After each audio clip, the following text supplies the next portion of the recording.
Preparad el camino, el reino de los cielos está cerca.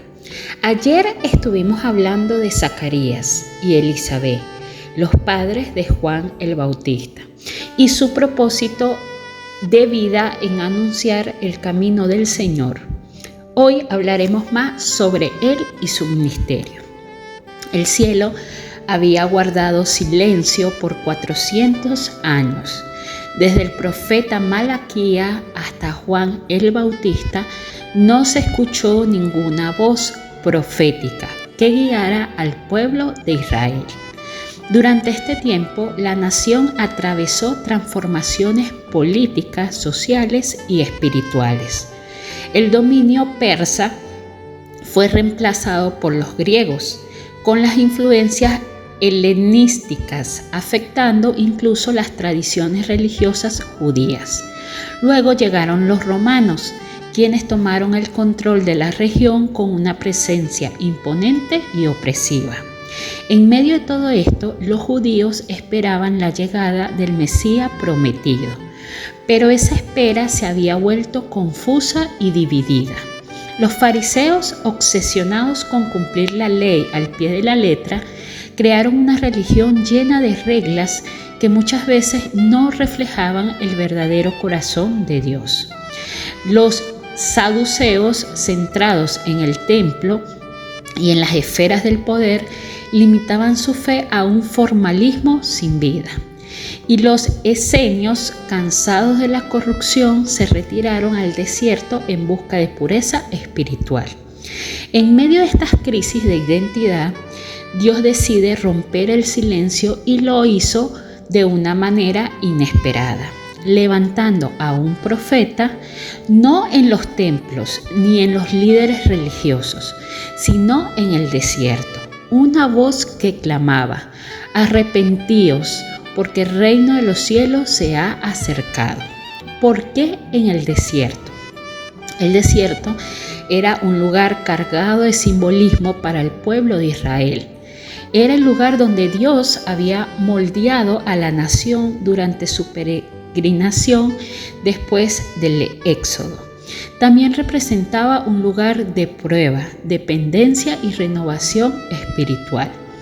Allí, lejos de las distracciones de la vida cotidiana, Juan predicaba un mensaje poderoso que impactaba a los corazones. Juan no predicaba lo que las personas querían escuchar. Su mensaje era muy incómodo, pero necesario. Él llamaba al arrepentimiento, no a través de la culpa, sino del reconocimiento de los pecados y la necesidad de cambiar de dirección, cambiar el estilo de vida que estaban llevando. Multitudes viajaban desde las ciudades y pueblos para escucharlo. Algunos lo seguían hasta el río Jordán, donde eran bautizados como señal de su arrepentimiento. El Jordán, que en el pasado fue el paso final hacia la tierra prometida, ahora se convertiría en el lugar donde las personas declaraban públicamente su deseo de una vida nueva. El bautismo de Juan no era un simple rito para los gentiles que deseaban convertirse al judaísmo. El bautismo era un acto de purificación, pero para los judíos esto era radical. Ellos creían que como hijos de Abraham no necesitaban bautizarse. Sin embargo, Juan rompió con toda esa tradición al decirles que ser descendientes de Abraham no garantizaba nada. Les advirtió que Dios buscaba frutos dignos de arrepentimiento, no linajes ni apariencias religiosas. Cuando los fariseos y saduceos se acercaron a observar lo que hacía Juan, probablemente lo hicieron con una intención de juzgar o desacreditarlo. Pero Juan, lleno del valor, los confrontó directamente diciéndole: generación de víboras, ¿quién os enseñó a huir de la ira venidera? Haced pues frutos dignos de arrepentimiento. Esto está en Mateo 3 del 7 al 8. Para él, el arrepentimiento verdadero no era algo externo, sino una transformación interna que se reflejaba en una vida nueva. Juan también les advirtió sobre el juicio venidero con una imagen poderosa. Él hablaba de que había una hacha puesta en la raíz de los árboles, que todo árbol que no diera fruto sería cortado y echado al fuego. Mateo 3.10. El mensaje era claro: Dios no busca árboles que parezcan fuertes pero que no den frutos. Él busca vidas que reflejen su obra transformadora. Esta advertencia no era solo para los fariseos, es para nosotros también. Como cristianos debemos preguntarnos si estamos dando frutos. El ministerio de Juan no se trataba solo del arrepentimiento. Él también preparaba el pueblo para algo mucho mayor. Con humildad declaró: yo os bautizo en agua para arrepentimiento, pero el que viene tras mí, más poderoso que yo, os bautizará con el Espíritu Santo y fuego. Mateo 3.11. Juan sabía que su rol era preparar el camino para Jesús, el Mesías, quien no solo perdonaría los pecados, sino que transformaría vidas con el poder del Espíritu Santo. En este contexto, Jesús llega al Jordán para ser bautizado por Juan. Aunque Juan sabía quién era Jesús y que no tenía pecados, se sorprendió y le dijo: yo necesito ser bautizado por ti, y tú vienes a mí. Mateo 3.14. Pero Jesús les responde: deja ahora, porque así conviene que cumplamos toda justicia. Mateo 3.15. ¿Por qué crees tú que Jesús, siendo el Hijo de Dios, sin pecados, se bautizó? No lo hizo porque él necesitara arrepentirse, sino para identificarse con nosotros, para mostrar obediencia al Padre y para darnos el ejemplo.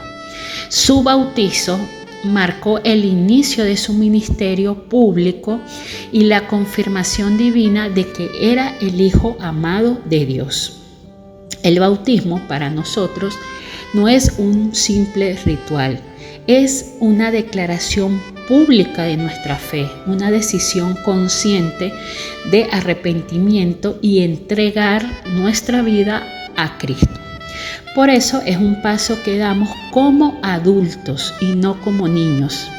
Cuando entendemos plenamente lo que significa reconocer nuestros pecados y recibir el perdón de Dios. Jesús mismo, siendo perfecto, se bautizó para dejarnos un modelo a seguir. Si Él lo hizo, ¿cómo podríamos nosotros ignorarlo? Si Él vino a darnos una enseñanza. Pero el mensaje no termina con el bautismo. El llamado de Juan y de Jesús sigue siendo el mismo: dar frutos dignos de arrepentimiento. Si ya hemos sido bautizados, es momento de renovar nuestro pacto con el Señor, de examinar nuestras vidas y asegurarnos de que estemos viviendo una fe que dé frutos. Si aún no hemos tomado este paso, el llamado es claro: no retrasemos nuestra obediencia al Señor. Vamos a reflexionar sobre estas preguntas. Si ya he sido bautizado, ¿estoy viviendo como una nueva criatura que da frutos dignos del arrepentimiento? ¿Qué áreas de mi vida necesito ser transformado para que mi fe produzca frutos visuales?